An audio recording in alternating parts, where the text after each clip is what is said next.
لينيكس يكمل في سؤال شنية الثنية اللي توصلنا للحق، ويكمل ويفسر أنه لو الحق هو شخص كيف ما أعلن على روحه المسيح، فباش نوصلوا للحق لازم يكون فما إعلان زادة.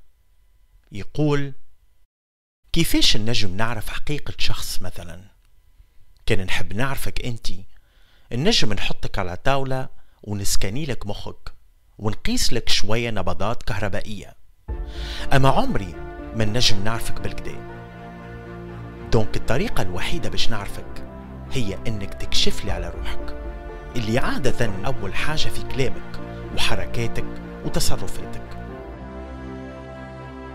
كيف يكون فما إعلان النجم نطبق عليه مقاييس باش نوصلوا للحقيقة، مش بالتخمين أما زاد بالعقل. هوني العقل ما يتعارضش مع الوحي.